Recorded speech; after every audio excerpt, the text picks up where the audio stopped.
and gentlemen, welcome to this wonderful launch for the charity called Manju Shahul-Hameed Foundation for Mental Health. Today I'll be introducing our past Mayor of Croydon and current Labour Councillor. She's been involved in many successful charity events which have created a positive impact on the community. Now please place your hands together for the great host of this event, Councillor Manju Shahul-Hameed.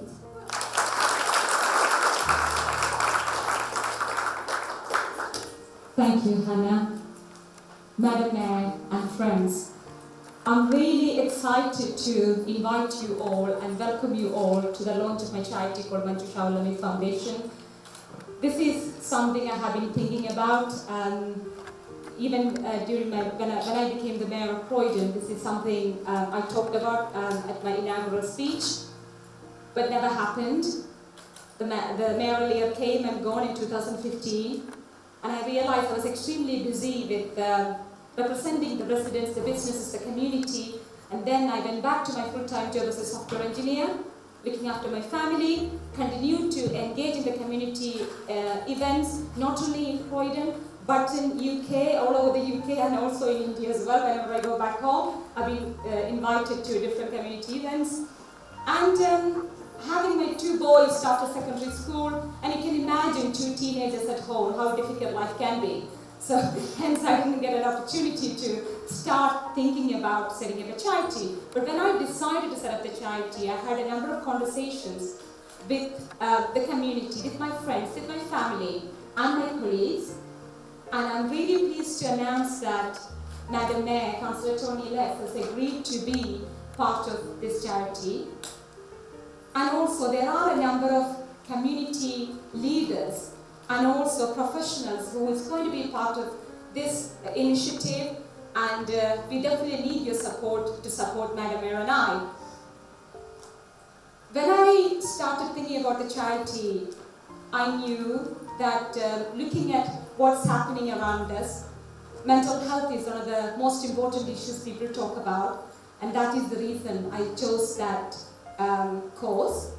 And I just wanted to give you a short presentation about the charity and what it does, what the aims and visions are. Life is never easy. We all go through difficulties in life. And when I look at my personal life, I have shared with you during my mayoral year, the period after losing my mum with cancer a number of years ago was the most difficult thing. That's the time I never wanted to go back to. I was in India living with my parents and my brother. My mother was the backbone of the house. She was doing all the housework, making sure that my dad and my brother and I were properly looked after. But suddenly we lost her with cancer. And we were helpless. We didn't know what to do. We had family members visiting us now and then. But looking back, I wish we had charities in India to provide moral support and also counseling service. Last year, I was approached by a couple. They were going through unemployment, and that means no income. And in addition to that, they had difficulties from their neighbor. So one of the couple was going through trauma and also stress and anxiety. And he was also suicidal, which is quite heartbreaking for someone like myself and the councillors to listen to. And in another occasion, I was approached by a mother from the community. She and her husband came over to this country to give her family a better life. But then she found out that her son got into gangs. And she and her husband were doing different shifts, working in the local shops, making sure that she can look after the family and her two children. But when they found out that her son got into the gang, it was quite unpleasant for the family. And when she was talking to me, she was really emotional, and she didn't know who to go to talk to someone in confidence. And these are some of the cases I have dealt with, and there are many more. And when someone goes through mental health issues, they know, and we know, that they need the support and treatment, but we often forget about the other group of people who really need the support and who are also suffering. They are the family members. Therefore, all of us in the community have to make sure we work together to make sure that we support the people who are suffering and also their family members. And if I show you the aims of the charity, the first aim is to improve and maintain mental well-being, celebrate older people's lives, promoting the value of mindfulness. Those are the 3 aims of the charity. And if I just walk through the aims, the main aim is improve and maintain the mental well-being and raising awareness, combat stigma about mental illness. We all know that mental health is still a taboo subject and no one wants to talk about it.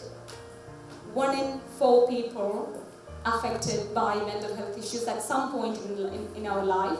And I was just chatting to my friends earlier on, and we were saying sometimes we have to start from our families and extend it to our friends. And 1 in 10 children are affected by mental health issues. When we look at the causes of it, unemployment, poverty, issues at work, bullying at school, losing loved ones, these are some of the intimate issues that will cause the symptoms such as anxiety and stress. Hence, I decided to choose that as the main aim of the charity. And the second aim is celebrate older people's lives. If you have listened to my speeches during my mayor earlier, you know how connected I am with a charity called Age UK Croydon, and also we have a representative here, the chair of Age UK Croydon is here, and also how much I value older people's lives. And when I first came to this country, I started my working career as a volunteer with Age UK. And when I became mayor, I decided to choose Age UK and Macmillan Cancer Care support as the 2 charities, and I raised 51,000 for those 2 charities. And now, with this charity, I am going to look at the 2 themes, which are positive aging and gift of growing old. Those are the 2 themes that I'm going to look at. Because providing opportunities for older people to share their life experiences and develop their knowledge and skills through voluntary activities, which is quite important. And another important action is providing opportunities for older people through lifelong learning in developing digital courses, and also getting involved in the cultural activities such as festivals and music groups and dance groups. That is another way to get our older people involved. And with the charity, those are the 2 themes. And sometimes we can also ask the question whether the theme of positive aging can reduce the risk of dementia. That is something we hear about when we talk to our older people and care homes. And the third aim is promoting the value of mindfulness. And we all know that through mindfulness we can enjoy life more, going back to the theme of celebrate life, and again make us understand ourselves. That is what mindfulness is all about. And that can be promoted using activities such as yoga, and Tai Chi, and also meditation. So those are the activities that we can concentrate in terms of promoting that important aspect of people, and also making sure that we can empower the members and participate in the community. And I know Madam Mayor and I can't do these tasks on our own, and Madam Mayor is going to be extremely busy like I was in 2014-15 with her activities. But I believe in partnership for success. And I know we have a number of community and voluntary organizations and charities in Croydon and UK who are doing a great job to improve people's lives. So we will be working with those organizations to make sure that we all can make a difference to people's lives and make a difference to the world. And I would like to thank you all for coming along, and all my friends, the number of my friends, my family, the community, that's quite important. A number of the representatives from a number of community organizations are here, and later on we are going to say the community organizations who are here. So thank you all for coming. From the bottom of my heartfelt thanks and appreciation to each and every one of you for being here and supporting us and working with us to make sure that we can all make a difference to the people's lives. And that was our passion, and let's make that into reality. And today and this evening we have two very important people to launch this charity, this great initiative. And they are my great friends, my colleagues. They are great leaders who are always there for me when I need them. They're already making a huge contribution in making a difference in people's lives and getting people participating in different activities and improving people's lives. And they are none other than our beautiful and empathetic Madam Mayor, Councillor Tony Lex, and our ambitious and fantastic Member of Council, Croydon Councillor, Councillor Tony Lex. I would like to invite you to say. I didn't think I was going to get a beautiful remark, but look, what a fantastic evening to be at. And you said lots of people talking about mental health, but I also think, as you alluded to, Manju, many people are actually not talking about mental health, and I get that behind the charity as well, and the support that can give. I think this is a hugely significant moment. It's a very powerful statement to make in terms of the charity that you're launching tonight and the support you have from the community, from the Mayor, and from myself and colleagues. And I think the important work in the years to come will reflect well on you. I don't want to embarrass Manju too much, but she is one of the most amazing councillors we've ever had in Croydon. Her dedication to the community, the transformation she made to this borough as the Mayor. Manju has already changed many more lives than she will ever know, and I think that the work that this charity will do, I'm confident, will build on that legacy already. So thank you so much for inviting me to say a few words. And I also know that you've had the conversations with others around this room to make sure that the charity hits the ground running and really starts to deliver. And I think this is a tough subject area that we need more support on, notwithstanding the excellent work we have going in Croydon already. So thank you very much. Good luck with the work, and let's hear it one more time from Manju. Amazing stuff.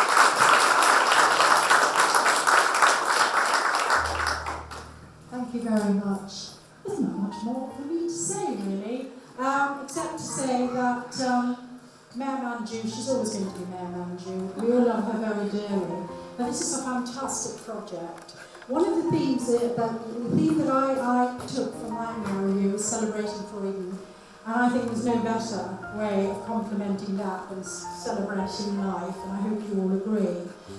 But I started off my professional life as a nurse at Guy's. I chaired the Croydon Health Authority and later the Primary Care Trust, and one of my colleague board members, of course, was the leader. And he and I both know the huge numbers of people who are hospitalised for mental health. Schizophrenia is particularly very high in the Afro-Caribbean community, and indeed in my own community, the Irish. We tend to, there's a stigma attached to it, and we tend not to talk about it. And I can still hear in my mother's kitchen people talking about somebody, now he's a little bit daft.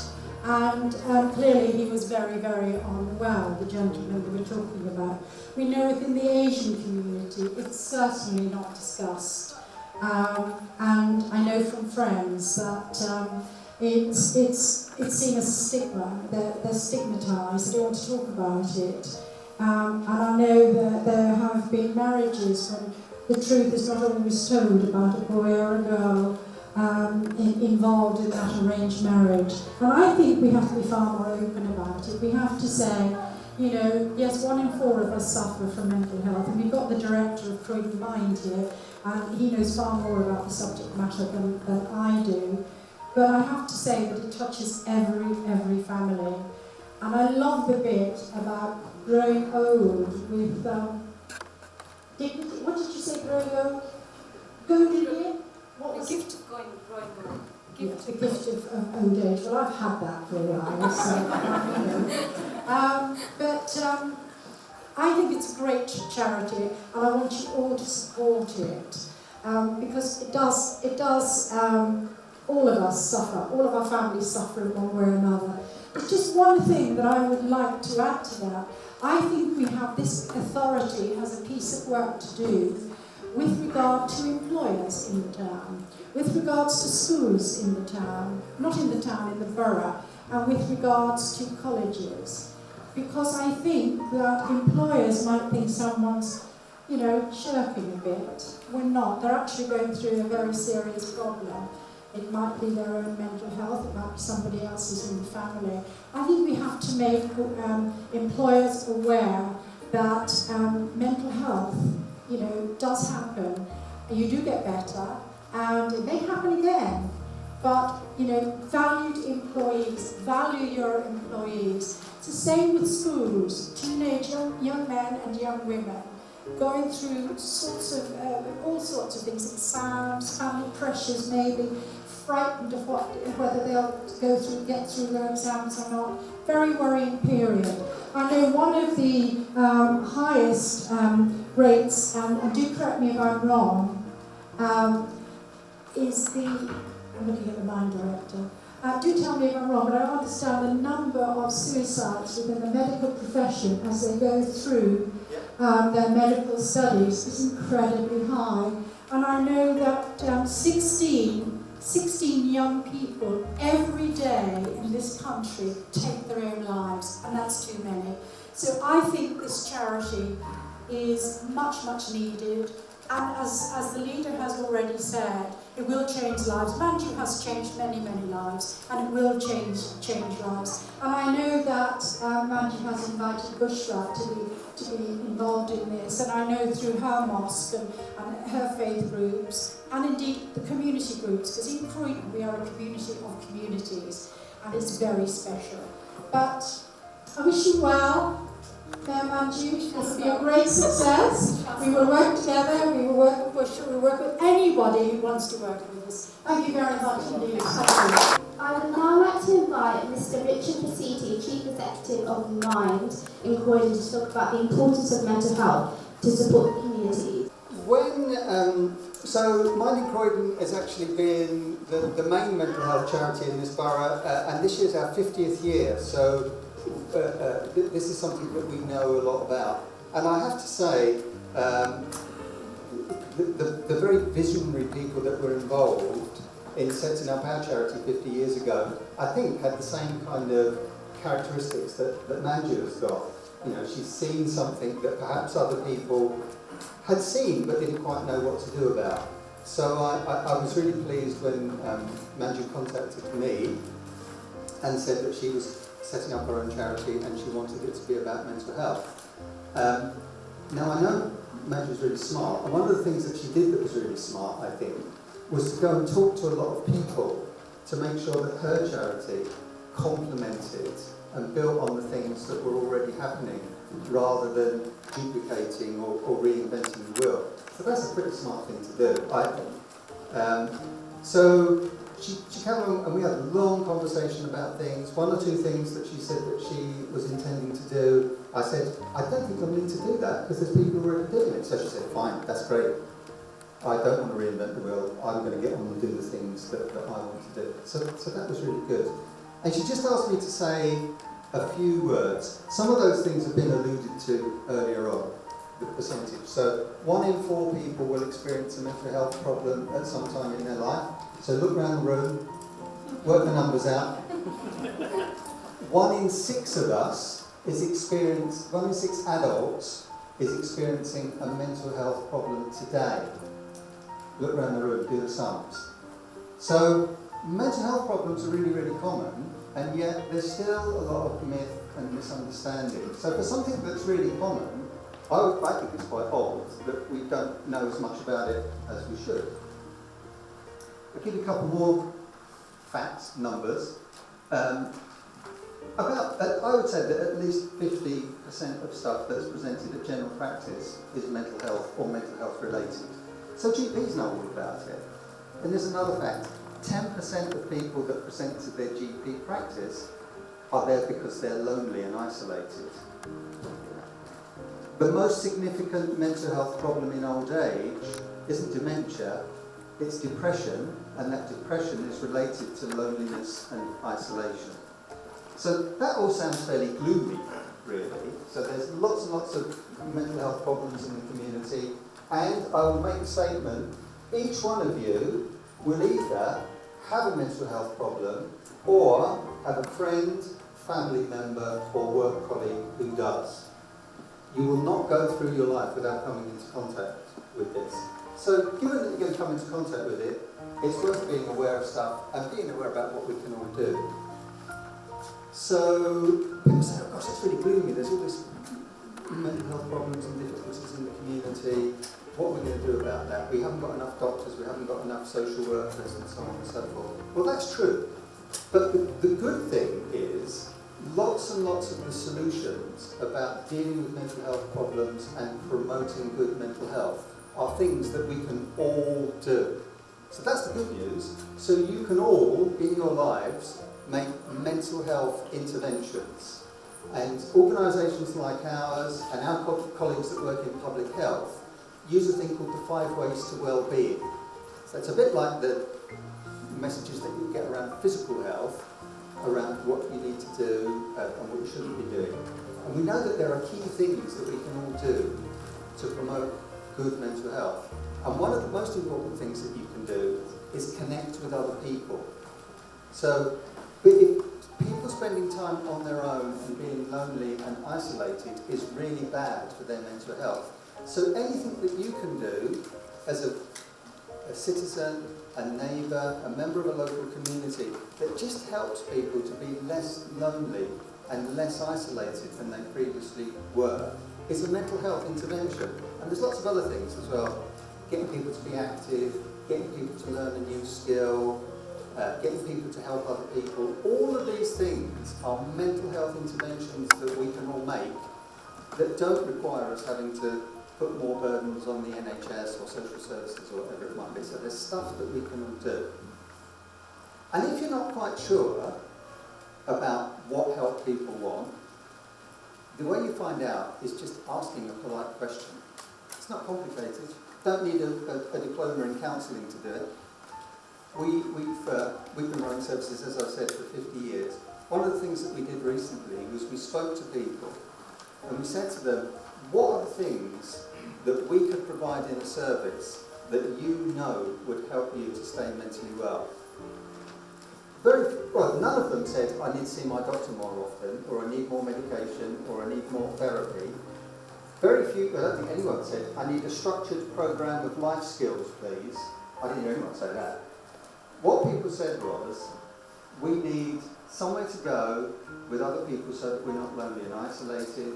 We need places to go evenings and weekends when we're more likely to be lonely and isolated.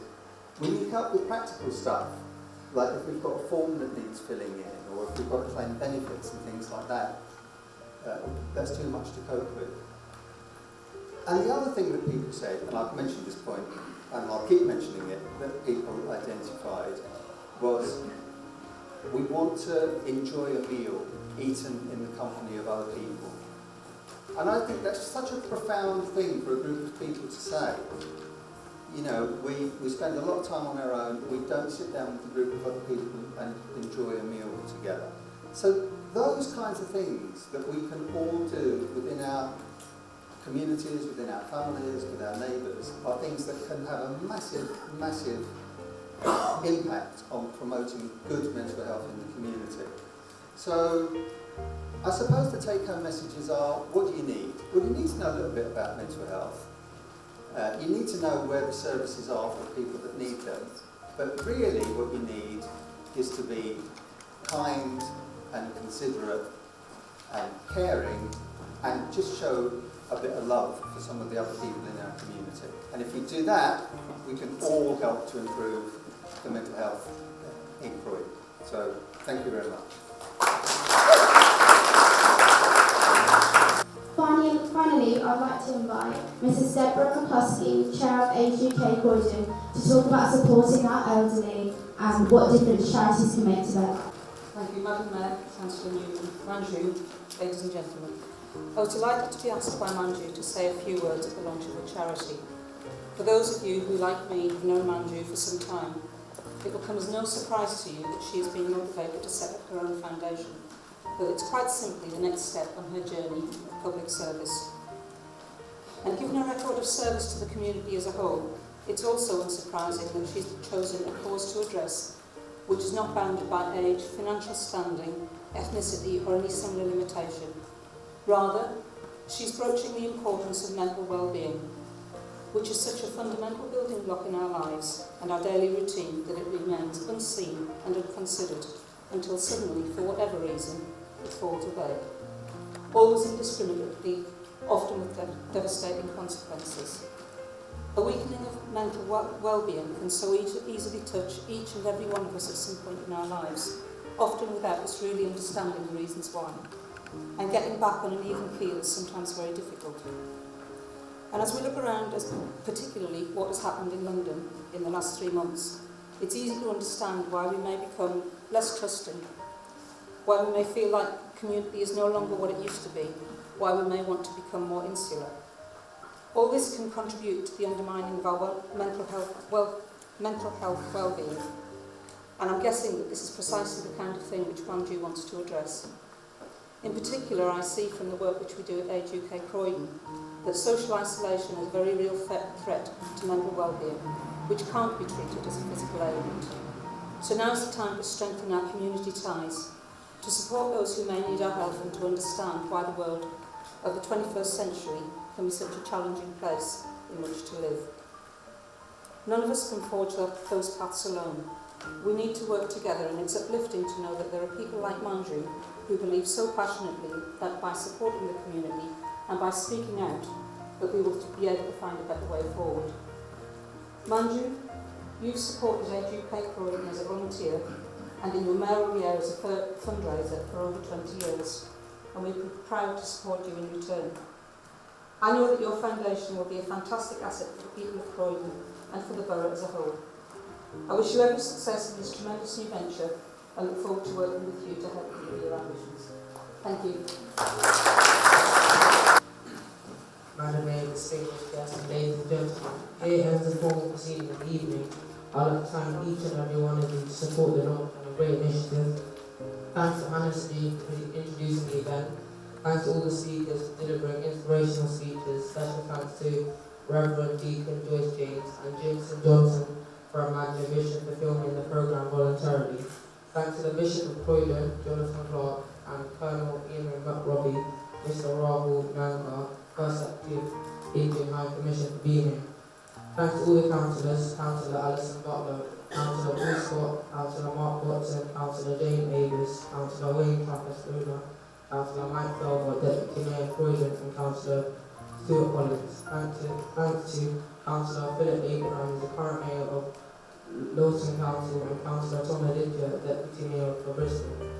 Thanks to Councillor Agatha from Merton Council, who is part of Club 14, a group set up by mayors of Kingston, Sutton, Merton and Croydon during 2014-15. She is awarded the OBE for this year. Representatives from the following voluntary organisations are Apsara Arts, Ahmadiyya Muslim Association, ARCC, Bangladesh Welfare Association, Broad Green Big Local, Bromley Temple and Cultural Association, Croydon Hindu Council, Croydon Town Welfare Association, Croydon Town Community Organisation, Hardy's Karate Club, KCWA Trust, London Hindu Academy, OICC, Culinary Arts, Sangeeta of the UK, Sangeeta Chandra Group, Chantiguri Culture Centre, SEMA, Sumner Road, Christchurch, and Ufaha School of Dance. We greatly appreciate the support from Steve Eman from Westfield, Parish Treasury, David Omusani, Riaz from Golden Supermarket Chain, trustees and advisory committee members of the charity, the business community, all our friends and family for being here. Today we have some refreshments for you to enjoy. Talking about food, the new initiative and charity means my mum has another excuse to have takeaways. I would like to thank Madam Mayor, Councillor Tony Lex for a very generous sponsorship towards the drinks, the refreshments and the event. Before the refreshments, can I please ask everyone to gather at the front for a group photo? Please enjoy the refreshments, network, make friends, have a great evening and a safe day.